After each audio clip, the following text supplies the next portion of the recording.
Hindi man araw-araw na nakangiti.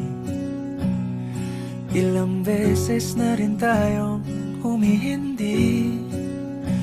Di na mapilang ang ating mga tampuhan. Away bati natin di na namamalayan.